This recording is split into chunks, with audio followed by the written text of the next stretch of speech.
it's time for the best coverage of the top stories in sports. The Sports Wrap with Jason Page starts now. Yes, it does, and great to have you with us on this Thursday edition of the show.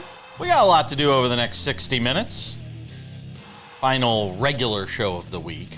Special programming tomorrow for the 4th of July holiday. But I figured if it's a Thursday, it's always a good time to talk some baseball. And we do it with our friend David Aardsma, who hangs out with us, former big league reliever, closer, our guy. Hangs out with Sam and me every Thursday on the show. And a lot of baseball to go through today on the program. I want to start it out with the Dodgers because there was a range of emotions going through last night's game. And start with Clayton Kershaw, who is the 20th pitcher. You know, you talk about exclusive clubs in baseball. And I think there's context that needs to be included with any of these things. But Kershaw to 3,000 strikeouts, granted in an era where hitters strike out a lot more, guys. Not trying to pour cold water on it, but in an era where hitters strike out a lot more, doesn't mean the same thing as it did, 30 years ago when Wade Boggs was only striking out 30 times in an entire season. But that said, you're talking about only 20 guys in the history of pitching in Major League Baseball that have struck out 20 guys, David. Struck out 3,000 guys, David. That's pretty amazing. There's only that many guys that struck out 20? No. All right. And the only fourth lefty, which is incredible. The first one since CC Sabathia. Clayton Kershaw, what do you say? It's a matter of more people strike out, but it's harder to get to the innings to get those strikeouts in today's game. There will be less and less 3,000 strikeout pitchers than there have ever been in any other decade. I truly believe this in any other time in baseball. Kershaw's been amazing his entire career from the moment he came up in 2008. I still love the whole Scherzer versus Kershaw start, where it's supposed to be Johnson versus Maddox, and everyone's probably disappointed. And yet you're seeing, instead of two Hall of Famers, you see two Hall of Famers. Absolutely amazing. And one of probably the three best pitchers of my entire generation, and this generation you get to see still on the field for a little bit longer in Scherzer, Verlander, and Kershaw. But just absolutely amazing. And, outside of Verlander and what he's been able to accomplish, Kershaw was definitely, I think, the best of the three. Verlander was just able to accomplish it on that second level. Will we get any more? Will we see any more anytime soon? Is anybody close? Sam, I don't know. You're Mr. Numbers geek over there, so I say that with love, by the way. I'm not being mean here. Because people get mad at me when I pick on Sam. I don't tell Sam this, but I get texts from people on the show. I get texts from viewers who are like, "Why are you so mean to Sam? Why do you pick on Sam?" I'm not picking on Sam. So Sam, if you can, Chris Sale will get there. He's the next guy on the list. He's 400 away. Garrett Cole might get there. He needs 750 more. Garrett Cole will get there then. Charlie Morton, without a doubt. Who? That's the next list is Charlie. Garbage. Charlie Morton's you 41 say Charlie years old. Morton? That's the thing. Charlie Morton? That's the smile. That's the... Talk about diminishing the number. God. What were you saying? Sam? After that, you'll get into the younger generation, right? Okay. That post Chris Sale generation, after we had that little that spark of a rise in hitting there between 2015 and 19, where hitting was off the charts because Major League Baseball was messing with the balls. Okay. Then you'll see the next Strider and all those guys. Let me ask another question about this game. Because there was a pretty serious play where, and the Dodgers go on to win. It's fine. They beat the White Sox. Yay. And it's nice. Walk off win, blah, blah, blah. What I want to talk about is the play with Max Muncy. Because we talk about it in the NFL all the time.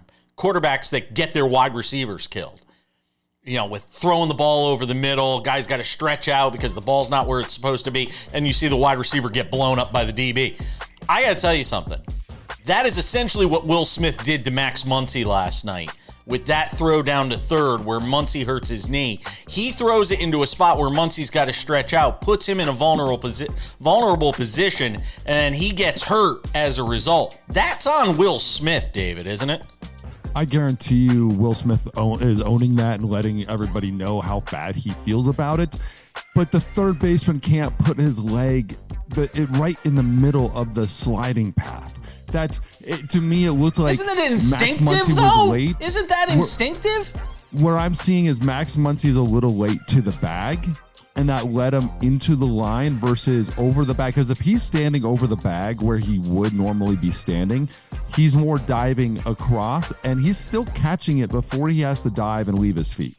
That's to me, yes, he left it over the baseline, but when Max Muncy puts that leg right in the middle of where he's sliding into third base, it's the same as last week. I believe it was last week when there was a throw from center field into the catcher, and the catcher comes running up into the baseline with a runner running down third base, and there's this huge collision at the plate. That ball, he should never be moving into the baseline to catch that ball. He should catch it behind the baseline or in front of the baseline. That's the rule number one with position players. Don't get yourself into the baseline to catch the ball. Be over the bag and come forward through it if you have to. The throw wasn't as bad as it looked. It's where the foot was. It wasn't a good throw. It wasn't a good throw.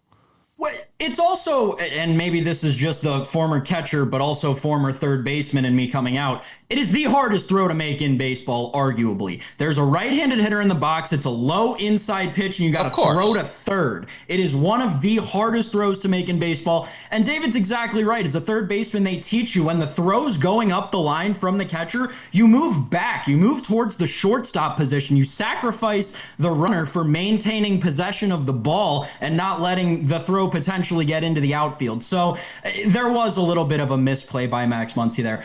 David, I wanted to ask you this, though. We're coming up on the July 4th holiday, and obviously that's a big day in baseball. With the last minute we have, what's your favorite memory from playing on July 4th? You did it 5 different times. At least you got into the game 5 different times on July 4th. I love just being the last pitcher and seeing the fireworks when I get done. My best memory. Or you're serving up the fire, or in some cases, you're serving up the fireworks. Yeah, that probably happened too. Honestly, one of the best memories I ever have is sitting on the field with my kids watching the fireworks after the game. The games don't even matter at that point. I love it. I love everything about July 4th.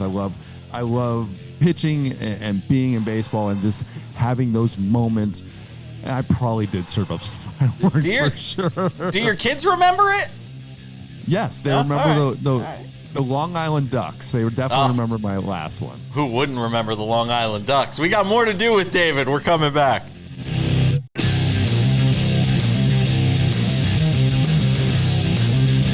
We keep things moving on this edition of Sports Wrap, and love talking baseball with our guy David Aardsma on the show every week. We have just as much fun in the off-air conversations as we do on the air. I wish this is why we need to do a live show. Sam, go ahead. You had something for David. Well, David, we were talking about July 4th at the end of the last segment, and as I was looking into how many times you played on July 4th, it led me to realize that July was one of your best months pitching. I think your ERA was of your career, it was the lowest by month in July. You struck out a ton of guys in July and you didn't walk very many.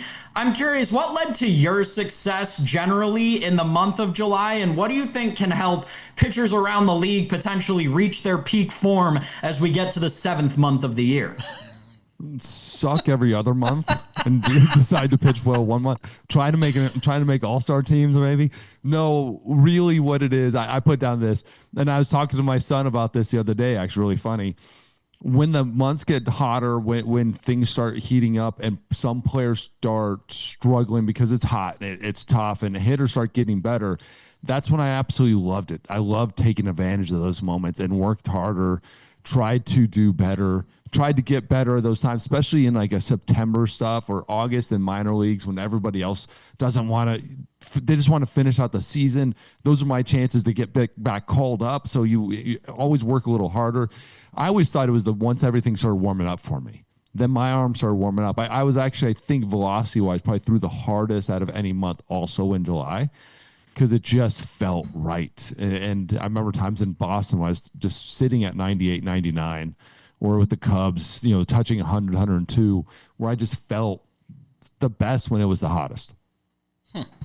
I hated day games, though. Day game stats were horrible, I think. I got to get your thoughts on the Yankees, who are no longer in first place alone in the AL East. Toronto is surging. They are now tied with the Yankees atop the AL East. You have Tampa Bay just a half game out, one on the loss side. And look, I mean, there's no getting around it. The Yankees aren't playing well right now. The one good news is, as I told Sam he would, Aaron Judge is getting back on track. That is the one good piece of news for the Yankees. But everything else feels, especially when you look at the pitching, I keep telling everybody Devin Williams is going to be a heart attack every time he comes in. And last night was the latest example of that. Another disaster for him. And the Yankees have lost or lose 3 in a row to the Toronto Blue Jays, David. Is there anything, because I see a lot of people on social media, which is not the greatest barometer to judge anything. Yes. I know. But I'm part of that cesspool too sometimes, so I have to throw myself under the bus. Is there anything that could happen where Aaron Boone would lose his job this year? Yeah. No. This team is still too good, even at their worst, which is right now and 4-6 in the last 10. Why is he putting Devin Williams in the game in the 8th inning? I know it's the meat of the lineup for the Blue Jays, but why are you putting Devin Williams in the 8th inning? Because until this year, he was the best reliever in baseball. Oh my God! We have enough of a sample of him sucking now. We don't need to know. Somebody has to pitch the innings sometimes. Somebody before the game might be coming. You have a sore elbow, sore shoulder. Say, hey, coach, I need a day. I need one day. And you know what? Pitch that dude who's won the reliever pitcher of the year a couple times in a row. Type of stuff like that. And there's a lot of things behind the scenes and matchups that have historically worked. Doesn't always work that day. And that's the crazy thing about baseball. There's 162 games, and we live and die on each one of them. And it's tough when you're the manager of these teams and you have to pitch these guys. And you keep putting the guy who always has been successful in situations this year and he's not been successful. They need another reliever. They need another lockdown guy. Luke Weaver, again, struggled the other day. Devin Williams obviously has been struggling. I love these moments in a season, though. I love this. And the Mets were going through this as well last week and still haven't quite come out of it yet either. These are the moments when you find out how good of a team you are because you give something that shows up and everybody sees it and saying, we're struggling and all of your flaws are coming to the surface. These are those moments when good teams become great because you start having adversity and you have something to fight for. When it's just a clear path to the finish line, those teams never win. They don't finish out the season best. The Dodgers, the best thing that ever happened to the Dodgers was the Padres. Padres gave them a run for their money, made them refocus. Best thing that's going to happen to this Yankees team, best thing that happens to the Mets team are the Phillies and the Blue Jays that are going to push these teams to be better. David, there have been a ton of low ERAs in baseball this year. It felt like, to me, more than normal. So I went and looked into it. There are actually 23 qualified starters right now with a sub-3 ERA. That's like what we would consider as elite, right? Yes. That felt like a lot. So I went back and looked. Last year, as we finished the season, there were only 9 guys who finished as qualified starters with a sub-3 ERA. I know it's July 3rd as we're doing this segment, but obviously the number is up 23 compared to 9. Even if we finish with 18, that's twice as many. What do you think has led to the dropping in ERAs across baseball this year? So what we're also seeing in the number that you threw out there in there is the qualified number. I'm seeing more qualified guys. I'm seeing guys that are actually getting to some later innings. It feels like the teams are allowing them to get further into games. And so I'm seeing guys that are a little healthier, staying longer in games. I know we went through an epidemic of injuries early in the season, but we haven't been, as of late, as many guys getting hurt. So that's one thing I love. But we're seeing some young talent. That's where I'm starting to really see these things. Are these young, talented pitchers starting to step up and pitch really well, right? We talked about Mackenzie Gore off air. We talked about him off air. But a Garrett Crochet, too, continuing to do what they've done in the past. A Hunter Brown stepping up and becoming a Cy Young worthy type of pitcher instead of just these old salty pitchers that we've known in the past. We're starting to see a group of young pitchers step forward. And I think that's the big jump, is that young group from last year now coming up and getting those innings that they've needed to be able to be qualified. And that's the big jump for me, is there's a Paul Skeens in there. You're talking about some of these other guys and not just the salty old vets. You're seeing these young guys being the qualified guys as well. And it's amazing. It's a great time for pitching. Yeah, certainly is. You mentioned Paul Skeens and the team he plays for right now. It's one of the hottest in baseball. I don't know if I'd go as far as Bob Nightingale, who says Don Kelly's working his way into Manager of the Year conversation in the National League. I don't know if I'd go that far. It's a little hyperbolic, but the Pirates are doing some great things right now. I want to ask David Aardsma about that as we continue on this Thursday edition of Sports Wrap. David Aardsma hangs out with us on the show every week to talk baseball. More of that coming up.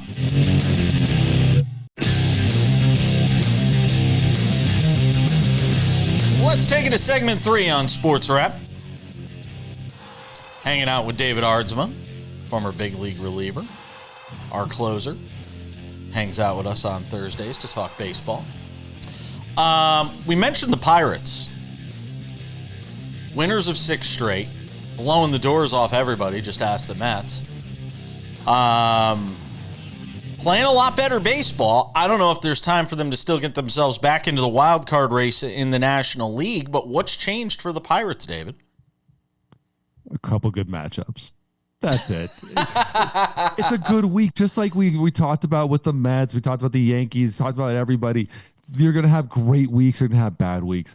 I still don't see this as any giant thing to step back and go, oh my God, but they're hitting well, they're pitching well, they're playing good defense. Against the Cardinals, they had 3 shutouts in a row, played great offense against the Mets, the 12 runs, 9 runs, and they pitched and they gave up, 4 runs the entire series.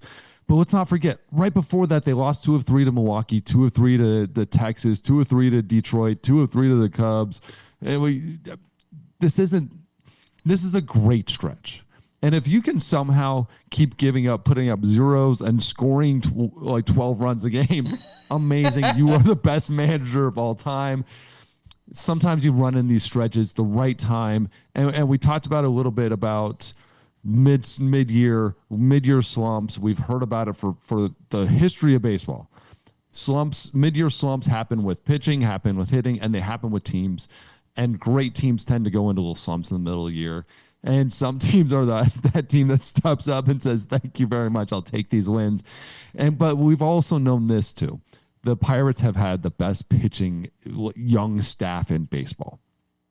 And when those guys are getting going, watch out. And it doesn't matter. You just need to score 1 run. If you get these guys going with Skeens, Keller, Falter, Haney, these guys get going, they're pretty amazing. Haney's not the youngest guy in the world. Yeah, a hot name potentially on the block come the trade deadline, David, is funny enough Jacob deGrom, because of how underperforming the Texas Rangers have been this season. But I wanted to take a moment to kind of appreciate the renaissance of deGrom this year. Listen, 14 straight starts now. He's allowed 6 or fewer hits and 2 or fewer runs, right? We consider that a quality start. 14 in a row. He's the first pitcher in the modern era to do that. The entire month of June, you know how many extra base hits he gave up? One. The entire month. The renaissance of Jacob deGrom has been incredible, and the run of health, something you talked about earlier, has been impressive too. Do you think this can continue for more years to come? Because I think a lot of us thought he was approaching the end. Well, my preseason Cy Young winner for the AL was Jacob deGrom. So I 100% believe this is it. This is where he should be. He is 37. It's not like he's getting younger. It's not like he's getting healthier. But for some reason right now, everything is connecting. Everything is great. I believe he still has another run, another 1 or 2 seasons in him. I 100% believe it. If he's on the trade market, I am circling him and I am highlighting it and saying, what do we have to do to get him? I can't give up the house for him. But if I'm one pitcher away, I'm definitely making a run for him because, yes, it's going to be a lot of money in the back end, but who cares if he's pitching this well? He is on a run that is absolutely incredible, and I want to be a part of that. The Rangers should want him to be a part of that as well. And the Rangers, again, let's not forget, they are only a couple games out of the wild card hunt. No matter how bad they are, they still have huge pieces. And if they have another bat or another guy in the bullpen or something, they can make him run just as easily as anybody else because outside the Astros, no one else really wants that West, and there are availability in that wild card in the American League side. So their Rangers are going to really tough spot. Do you make a run? Because if you get rid of DeGrom, you're still paying $200 million to other guys. Guys, a couple of more good years for DeGrom. It's going to be a really interesting conversation on him as a Hall of Famer. Yes. I don't know. Two Cy Young Award He's got 93 career wins. Wins are not a pitcher stat anymore. I get it, but I mean, that's so ridiculously low. But he is the embodiment of why. The reason he'll get into the Hall of Fame, not based on his wins, is because he is the embodiment of why wins are not a pitcher's stat. For all those years in New York, when he would give you a quality start, go 7 innings, give up 1 run, and take the loss because he had no offense behind him. I think his quality start number would be a more interesting one to look at. But forget 300 wins. He may not even make 300 starts. He might not have 2,000 innings pitched. He is going to be a fascinating case study. It's Lincecum. This is the same argument as Lincecum without the rings side of it, right? But we got Rookie of the Year, 2-time Cy Young winner, top 10 in Cy Young 6 times. Mm-hmm. I would love to talk to Hall of Fame voters. I would love to talk to Hall of Fame voters about this. When he's healthy, he is the best pitcher in the world. The best. And he's always been the best pitcher in the world when he's healthy. There's never been a point where he's been healthy and hasn't been the best pitcher. Yesterday, the big story in the news was, speaking of the Rangers, actually, Kevin Pillar going on one of the shows on Twitter and saying that he really just didn't have a great time as a Texas Ranger, and that's why he retired. You ever been on a team like that had a teammate leave the team and make comments on the team that were not great? I've never been on a team that had somebody leave comments like that. I've been on some bad teams. I've been on some teams where people left the team and was happy to be on another team. And I'm like, that's a pretty good call. Actually, that's exactly what I would have. That's what I would have felt. I've been on teams and there's a Hall of Famer the player that is currently playing that will be a Hall of Famer, flat out first ballot Hall of Famer, that I never wanted to play with again at that point in his career, and had to have a conversation with him while I'm going out the door and his career is just getting started, say, you got to change right now. And so I've been in places where that were very miserable and were tough, and I don't want, and they had to change, and they did. And that's the beautiful part, is that player changed immediately. And so there's moments like that. I just don't like calling out places quite the way he did. But sometimes, I know Kevin Pillar, know him very well. Sometimes things need to be said. And right now, if I'm looking at where the Rangers are now and where they were 2 years ago, I'd be shaking that tree, saying, if I'm Chris Young, saying, what is happening here? And I would listen to him. I'd call Pillar up and say, we need to have some deeper conversations about what's happening in that clubhouse and why you would have to say things like that. Or maybe he knows it, or maybe it's just a disgruntled guy. It happens too. But something has to change, because the win-loss record on the field is matching exactly what he's saying off the field. That is David Aardsma. He does a great job on all things Major League Baseball. Always appreciate him hanging out with us Thursdays here on Sports Rep. Thank you, my friend. Thank you. Welcome back to this Thursday edition of the show. Thanks to David Aardsma for hanging out with us. Well, the Knicks made news yesterday. Of course, they made it right after we finished putting the show to bed yesterday. Never fails.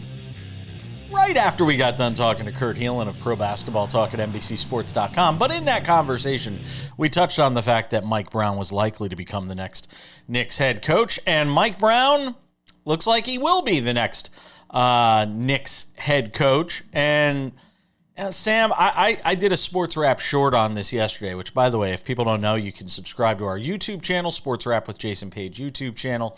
You get the show there every day, Monday through Friday, commercial free, early in the afternoon, and Sports Wrap shorts, which are clips sometimes from the show, sometimes clips not from the show. Go and check that out. Subscribe today. I did a Sports Wrap short on this yesterday, and it's just... it is so quintessential, as you would like to say about certain things. It is so quintessentially Knicks to do what they've done here, to choose Mike Brown to be their next head coach. You know, it's the safe sort of milquetoast. Yeah, you're gonna hurt yourself there. It's that safe milquetoast sort of pick to be the head coach. No, we're not going to go get Michael Malone. We're not going to go get Budenholzer. We're not going to go get guys that have won a championship. No, we're going to get the guy that can win you a lot of games in the regular season. Basically, we're going to go get you Buck Showalter. That's basically what we're going to go get you. We're going to go get Buck Showalter. We're going to go get a guy that can win a bunch of games during the regular season and maybe get you to a conference final. Who knows? Maybe even get you to an NBA final. But if you didn't have confidence in the idea that Tom Thibodeau was the guy to win an NBA championship as a head coach for the New York Knicks, what would make you think Mike Brown? I'm just thinking as a fan here. What would inspire fans? What would make you think Mike Brown is going to be the guy to lead the Knicks to an NBA title, Sam? Right. You said the most important thing there at the end. This is why it's such a head scratcher to me. And I nodded so hard because my reaction was the same. It is quintessentially Knicks, right? Hey, we're the New York Knicks. We're going to fire our head coach because our tires are stuck in the mud despite making the Eastern Conference Finals again. So we're going to fire our head coach because we're just a step away. Who are we going to go out and get? The head coach that was fired by a franchise that fired him because the tires were stuck in the mud and they couldn't get over the hump and actually win meaningful games. That makes a lot of sense. When you put two and two together, that is very, very logical. No, it makes no sense, as many decisions that Leon Rose and therein James Dolan do in fact make. I am left scratching my head. Am I surprised? No. Do I understand it simultaneously? No. Listen, the Knicks are not, they kind of missed the boat, it feels like. It's starting to feel like the unraveling of this offseason and the whole Giannis is going to be a Knick. Oh, wait, no, he's actually not at all. Oh, wait, Kevin Durant wanted to be a Knick. Oh, wait, the Knicks didn't want Kevin Durant back. Oh, now the Knicks can't find a coach. Oh, now they found a coach who got fired because of exactly the same reason they just fired their head coach for. It does feel like the unraveling of the Knicks and the closing of the window. I don't even know if it's the closing of the window. I don't even want to go that far. Maybe that is a bridge too far. Because I love the addition of Jordan Clarkson. It gives them something they desperately needed, which is bench scoring. And as Kurt Heelan said on the show yesterday, Jordan Clarkson really only does one thing, but he does it really well, and that's score. So I love the addition of Jordan Clarkson to this team. And I do think there are still possibilities out there. I mean, heck, as far-fetched as it will sound, is it that crazy to think Cat for LeBron? Cat and Josh Hart for LeBron? Cat, Josh Hart, and Quentin Grimes for LeBron? It's not that crazy.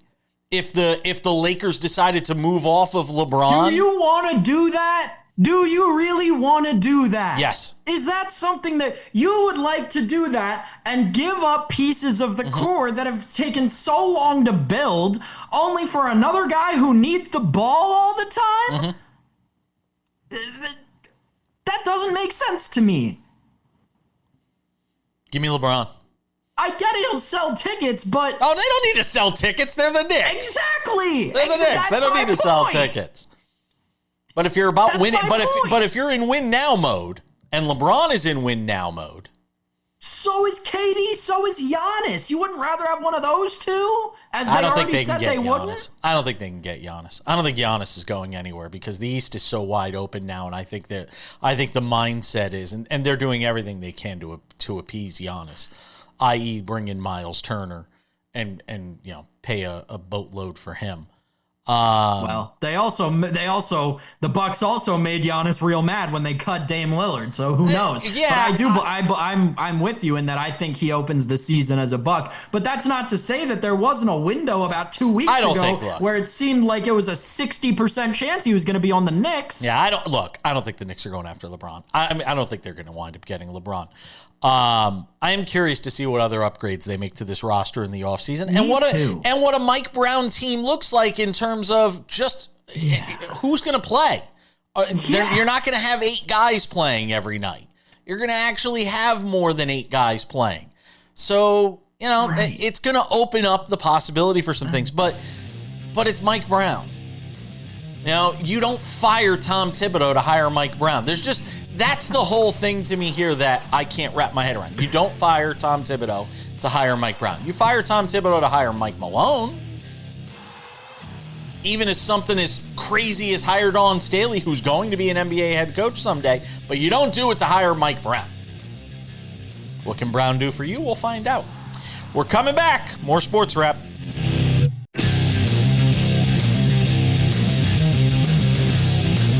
All right, Odds and Ends wraps it up in 10 minutes with some thoughts on my disappointment in the Nathan's hot dog eating contest, despite the fact that Joey Chestnut will be competing in this year's event. After taking last year off, we'll get to that.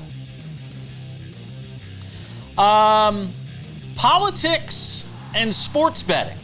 Not two things you generally think about putting together in a segment, Sam Yarnell, but I've heard a lot of people pontificate and talk about this in the last 24 hours. For some reason, it's just really sprung up. And I don't know why, if it's just people starting to realize the realities of the big, beautiful bill that Congress is trying to push through right now. And I'm not going to get into all the politics and all the minutia of that. But one aspect of it is this, and please feel free to correct me if I'm wrong on this, because I've been reading about it bits and pieces here and there, and listening, as I said, to a lot of people talk about it, Sam. This whole thing that's out there of capping sports betting losses, or not sports betting, but gambling losses, is a part of this new legislation where you used to be able to claim 100% of your losses. Now you can only claim 90% of your losses when it comes to your taxes. So a guy who loses 100,000, or if somebody wagers 100,000 and loses 100,000, it's a wash, and you can claim it, and that's fine. But now if you say lose 100,000 and only, or you could explain it probably better than I can. Yeah. So go ahead. So there's a common misconception that I think you may have gotten a little bit caught up in, that this only applies to professional gamblers. Mm-hmm. That is not the case. It applies to people who gamble $5.2 million a year, the same as it does to people who gamble $5,200 a year, the same as it does to somebody who gambles $520 in an entire 365-day span. Right? And it's everywhere in the country. This is a national thing. This is federal taxing. This is not Vegas. State by state. This is a federal tax amendment. The reason it has become up over the last couple of days is because, and this is actually the part that I don't follow, that you can probably explain to me, seemingly the big beautiful bill was apparently proposed, didn't pass through the bicameral legislature, had to go back for amendments, and within those amendments there was this the fine print that they decided to throw in there, that you can only deduct 90% of your losses from gambling. So explain that. Going forward. So what that means, and the easiest way that it's been explained to me, and we'll use the 100,000 basis, right? Yeah. If I go and I gamble $100,000 at the sports book and I lose $100,000 and then I win $100,000, right? You would be break even, right? I would not have to file taxes on that. I've lost just as much money as I've made. It is a net break even. Under the new legislation, what's proposed is you will not only have to pay taxes now, you'll have to pay taxes on 10% of whatever that total is. So now we're talking about a $100,000 loss and a $100,000 gain. You're paying taxes 10% on $200,000. Quick math, that's 20 grand to break even. It now costs you. So there's obviously a lot of worry in the sports gambling industry that this is going to drive a couple of things. It's going to drive the common man like you, Jason, me, Sam, normal people who don't gamble millions of dollars a year away from sports gambling. Because why am I going to want to do that if I got to pay 10% of both whether I win or loss on the back end? Wouldn't you just go to offshore? Wouldn't the money go offshore? That is I'm so glad you brought that up, Jason. That is the other danger in all of this. And I think in the post-PAPSA days, we've really gotten caught up in the security of legal bookmaking. It is a very dangerous thing to gamble with offshore bookmakers for multiple reasons, right? Not just the old thing that everyone thinks of that, Johnny from Long Island is going to show up with a lead pipe at your door and beat in your knees. That's not why. The reason is because these books are operating outside of U.S. jurisdiction and therefore outside of U.S. law, right? They aren't guaranteed to pay you back if you hit some crazy 11-leg parlay that pays out 30 grand on your $5 bet, right? They're not guaranteed to pay you back that money. It says in their terms and conditions that they don't have to pay you back that money. There are so many things that are dangerous about gambling offshore and so many good things about legalized sports betting that it seems like 7 years removed from the beginning of sports betting legalization, the federal government just wants to walk all over and undo completely. Is there any chance? Is there enough of a groundswell? Is there enough of a voice for sports bettors? I keep saying sports bettors. Gamblers in general. Those that like to partake in this sort of thing. We're talking slots. We're talking everything. Right. This is your grandma going to play slots at Mohegan Sun in Connecticut. This is you going to play blackjack on a bachelor party at the Aria in Las Vegas. This is everything. This is you playing poker at the WSOP, the World Series of Poker. But it also should be said, and we only have a few seconds here. It also should be said, most people that are, only wagering a little bit, they're not claiming that stuff or itemizing those things anyway at the end of the year. Which is going to open a whole other door into people committing tax fraud in this country because you're changing the tax code and then what? You're not going to enforce it? So it's something that I'm perpetually confused by. To answer your question in the last 15 seconds we have, yes, there is a body that is supposed to stand up for the gambler in this instance, the American Gaming Association. They're a lobbying body. They are in D.C., supposedly fighting boots on the ground to get this legislation not to pass. Well, we'll see what happens. It's still working its way through Washington. By the time we're done, it may have already gone through. Happy 4th of July. Odds and ends are next.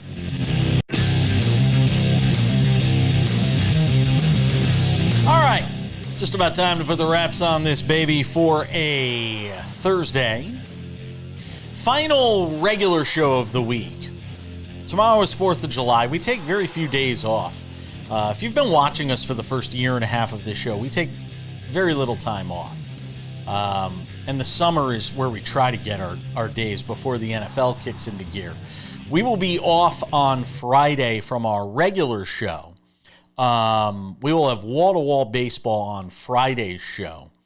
So you won't want to miss that if you love baseball. It is, we're at that time of the year where baseball really does dominate. For about a month, and then you get into NFL training camps, preseason games, college football, and then before you know it, we're into football season combined with baseball season. So tomorrow, we will not be here live in our normal live sort of daily show routine. We'll be back on Monday. Couple of reminders for you. If you have not done so yet, make sure to subscribe to the Sports Wrap with Jason Page podcast, available on all your favorite podcasting platforms. That includes Spotify, Apple Podcasts, YouTube Podcasts, iHeartRadio, TuneIn, Odyssey, Amazon. Anywhere you get a podcast, you can get this show. Go and subscribe. It's free, commercial free as well, and always worth a good listen while you're driving to work, on the plane, the train, in the shower, wherever it may be. We also give you a lot of different ways to watch the show. We're on over 220 affiliates around the country. That number about to grow as we get ready for the start of football season. Looking forward to sharing that news with all of you. Also, you can watch the show on Spotify every day. In addition to being able to get the podcast version, the audio version, there's a video podcast of the show. But we have this really cool thing. It's the Sports Wrap with Jason Page YouTube channel. If you have not subscribed, go and subscribe. Tons of free content there every day. The show, commercial free, Monday through Friday, available on our YouTube channel, the Sports Wrap with Jason Page YouTube channel. Go and check that out.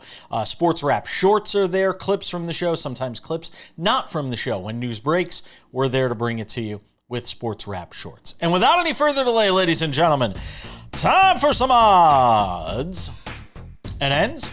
Odds and ends. Some good news to report on Red Panda. If you don't know who Red Panda is, maybe by taking a look at her on the screen, you'll recognize her. You see her at a lot of halftimes of sporting events, usually basketball games. You'll see her out on the court doing her thing. She's 8 feet high on a unicycle, and she's pedaling and staying in place, but she's also doing this thing where she balances like cups and bowls on her head. Well, she got hurt at the Fever Lynx Commissioner's Cup Championship game in the WNBA the other night. She fractured her wrist. And she's going to be out of action for a while. And I don't know what kind of insurance she has or anything like that, but for everything she's done for NBA teams, WNBA teams, college teams, I'm hoping that those leagues get together and do what they can to help her out, because I'm sure she doesn't make a ton of money doing what she does. I'm sure it's a labor of love largely. And I'm hopeful that people will step up in her time of need and help out Red Panda if they have the means to do so. Hopefully those NBA teams, college teams, they all just put a few bucks in and help pay her medical expenses. It would be a great thing. We're wishing all the best to Red Panda. Odds and ends. Oh, it is a tradition unlike any other. No, we're not talking about the Masters, Jim Nantz. By the way, did anybody see that? Not to veer too far off course here. Anybody see Jim Nantz and Joe Buck playing golf together with their kids? And Jim Nantz turning to the camera going, "Hello, friends." For whatever you think of Jim Nantz, at least he's able to laugh at himself at this stage of life. Pretty funny stuff if you didn't get a chance. Go on social media and see it. But there it is, a tradition unlike any other. You'll see it on the 4th of July. Joey Chestnut stuffing tons of hot dogs down his gullet. Who knows how many he'll eat. He's done, 62 in whatever picture from whatever year this was. Joey Chestnut is back at the Nathan's hot dog eating contest, the Nathan's famous hot dog eating contest on Coney Island. Now, I will tell you, I lived in New York City for 10 years. I live in Vegas now. I lived in New York City for 10 years. Not once did I go to Coney Island to watch the madness that is the Nathan's famous hot dog eating contest. I have eaten the Nathan's famous hot dogs myself, and they are very good. Not as good as Hummel's hot dogs. We love our friend Eric Hummel, by the way, in Connecticut. If you have never had a Hummel's hot dog, Hummel's hot dogs, just fantastic, out of this world. My old buddy Eric Hummel, just fantastic. But the Nathan's hot dog eating contest is coming up, and Joey Chestnut is back this year after taking last year off. There was some dispute between him and the competitive eating league. Yes, there is such a thing. But Joey Chestnut is back. Here's the one thing I marvel at. And Joey Chestnut is the greatest to be the greatest at anything any human has ever done. Nobody's ever done it better than him at anything. That includes the great Michael Jordan. That includes anybody. Nobody's better. Nobody's ever beaten this guy when it comes to the Nathan's famous hot dog eating contest. Which leads me to ask this question as we round out the show today. You're telling me in this entire world of a zillion people that we can't find somebody to challenge Joey Chestnut. Just challenge him. Somebody just make it interesting when we get to the 4th of July and the Nathan's famous hot dog eating contest. You're telling me we just can't find anybody? I find that very hard to believe. I'm calling shenanigans on this one. Give me somebody. I can't eat that many hot dogs, so it ain't going to be me. My husband can't even bear to watch it because the gluttony is just so disgusting to him. People just... It is quintessential America, isn't it? It's going to do it for us. Enjoy your 4th of July. Be safe. Thank you, Sam Yarnell. Thank you to David Arbsma. We'll see you back here next week.